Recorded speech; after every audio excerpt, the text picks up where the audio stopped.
Today we're going to be installing a KFI Stealth 3,500 pound winch with the synthetic rope onto this Grizzly 700 2022.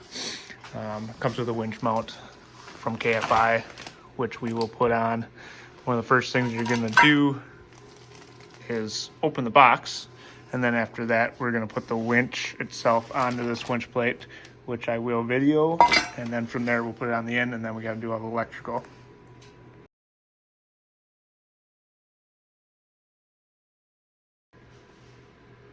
For the winch to mount to the winch plate, it's going to be 4 12 mil bolts that it comes with.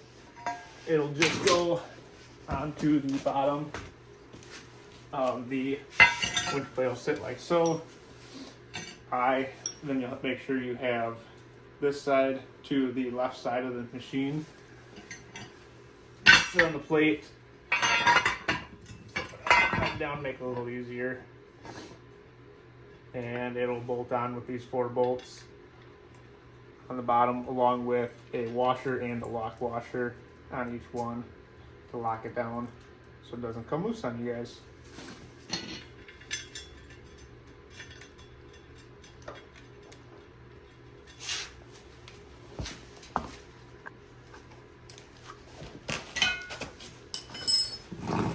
This is what it's going to look like once it's in. So this side will go on the left side. This will go out the front. Next, we're going to put the fair lead on the front. Fair lead is going to be 2 16 mil bolts that it comes with. It'll just sit on the front here. You'll run your rope through the front. And then I personally always put my bolts down through, so they're not sticking out. So if you do have to stick your hand through here, they don't get caught on them.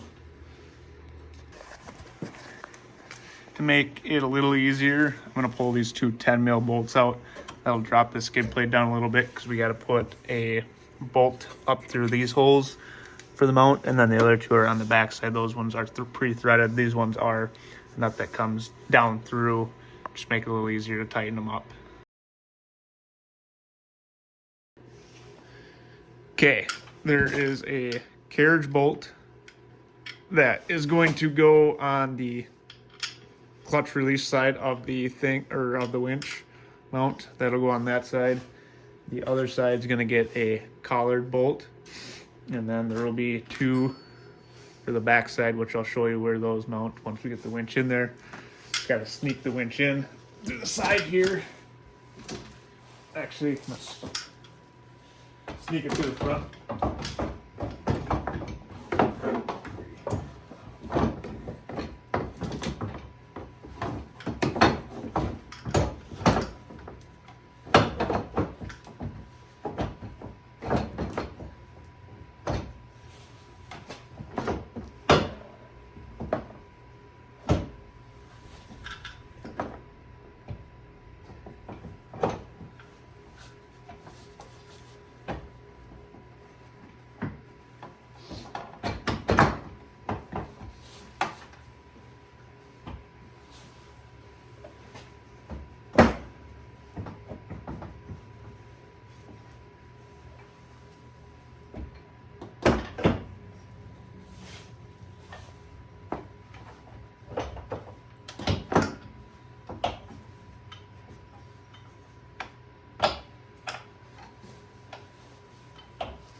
That is what it'll look like in there. So the carriage bolt is down through this one.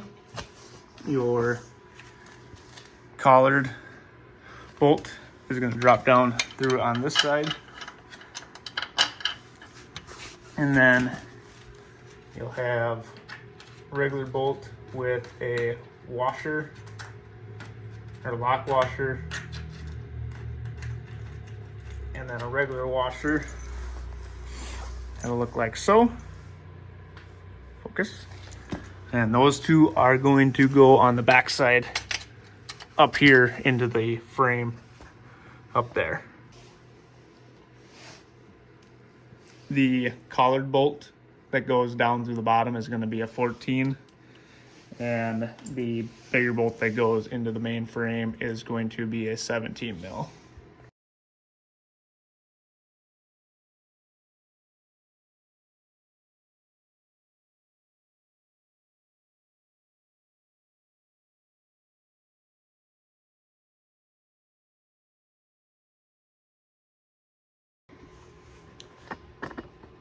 So to make life easier, I typically pull the rack off just so you can get the battery a little easier and get all the connections.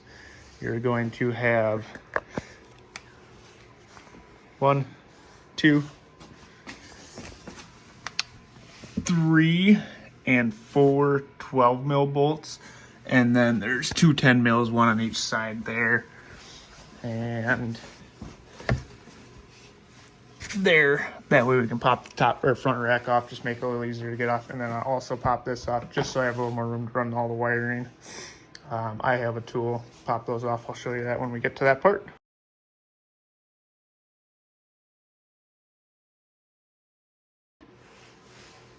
This is the plastic clip remover that I use. Works pretty good. Makes it a little easier to get these plastic clips off. Right there.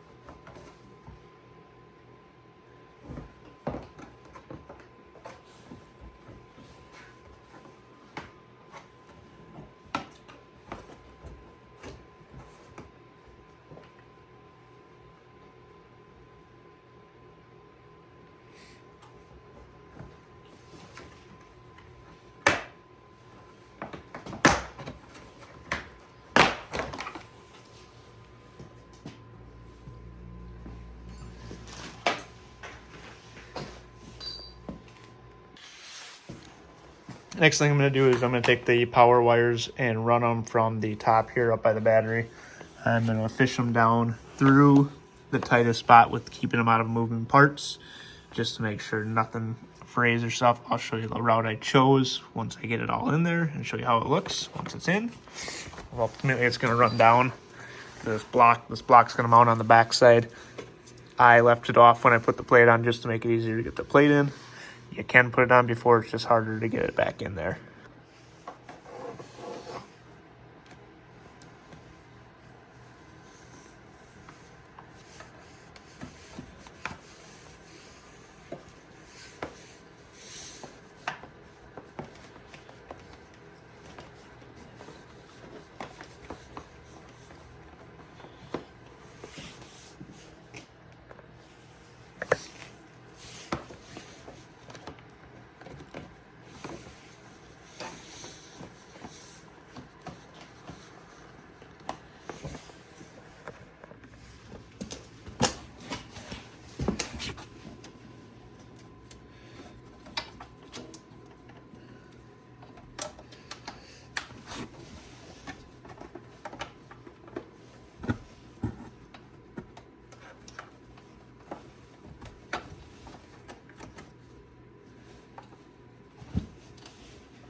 So where I ran the wires was run the positive underneath this battery, hold down to the positive, not gonna hook it up until I'm totally done with everything. Negative is there.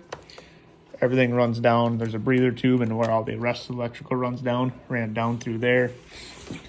Comes down through.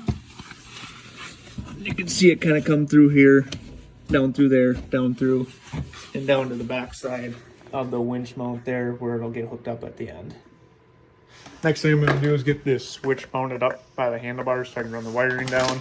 I like to get all the wiring down there and ready. It's going to be held on with this bracket here. This will get put around the handlebar like so. You put it on the handlebar. I like to have it as close to my thumb as possible just so it's a little easier to hit when plowing, which I will be doing with this four-wheeler. Try and get it so it doesn't catch these wires though there, and make it look all tidy.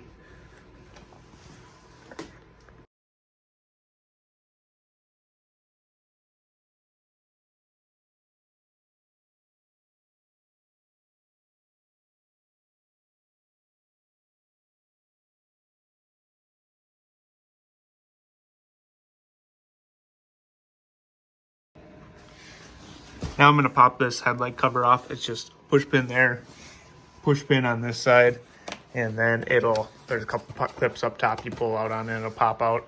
Pop that out just so you can run the wire and make it look all nice, look like it's factory.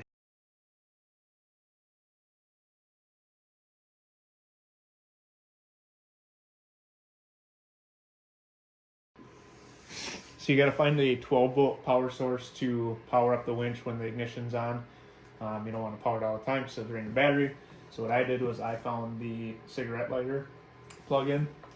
So with the key on, it has 12 volts. With the key off, no power. It's a good one to tie into because I don't like tying into some of the other wires.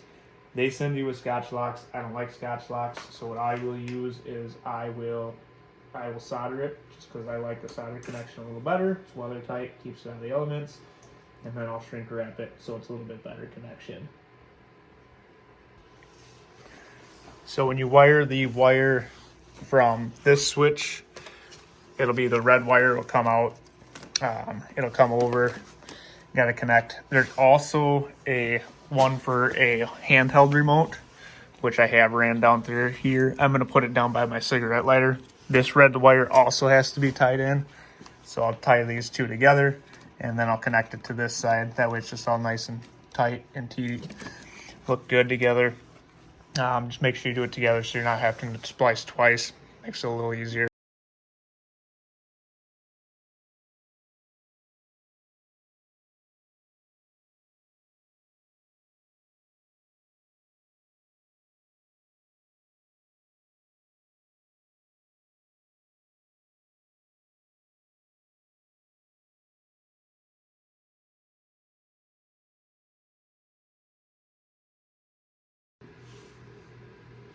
Now I'm going to, before I get everything else in there and push it all the way through, I'm going to connect these together.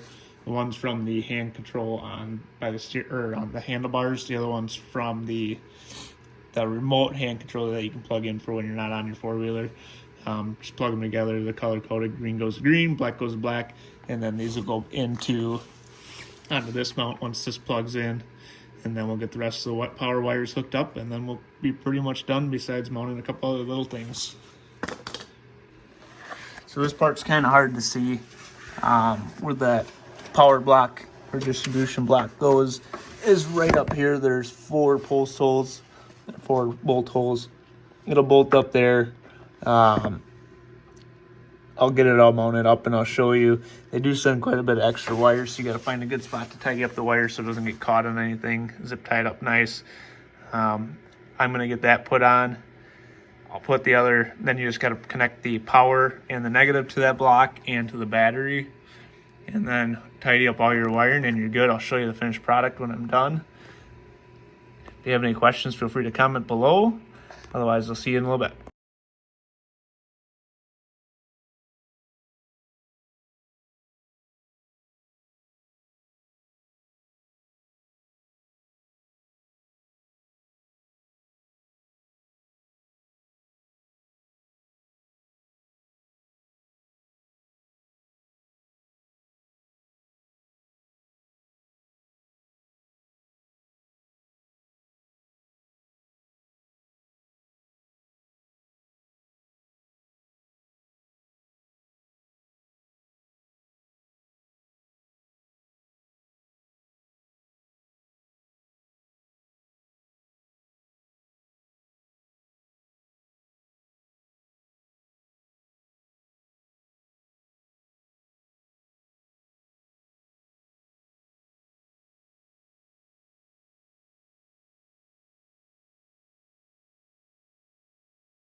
Just have 2 things left. We're going to put the hook on. and put there's a rubber bump stop that it comes with on as well here. So this will be the hook. Hook's pretty easy. It's just got cotter pin that'll pop out. Loop it through.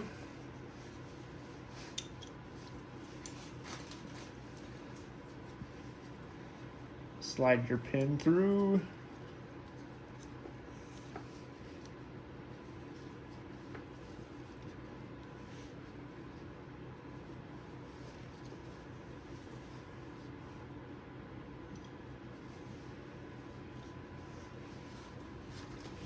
Then you'll put your cotter pin back in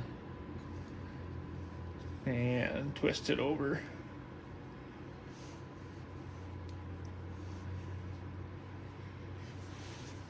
And then you just got your rubber stop that'll go on. This just keeps it from, gives you a little bit of a buffer when you're tightening it, so you don't over tighten it when you're hook or when you're plowing or winching in.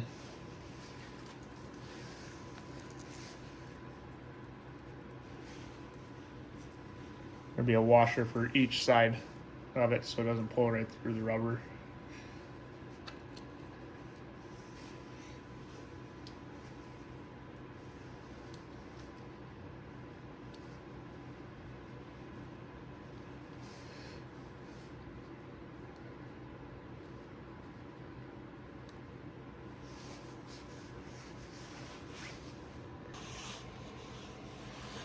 This is what it looks like. Come through. Got my handlebar control there.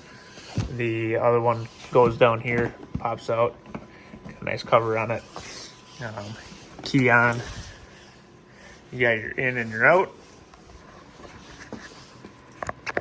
Left to do that I like to do is I run the cable all the way out and hook it to my truck, and then I plug it in and just let the keep tension on it. Fortunately, you won't be able to see that because it is dark out, but I'll do that and then the full install will be done. Thanks for watching. Let me know if you have any questions. Let me know what you think I should do next to the Grizzly.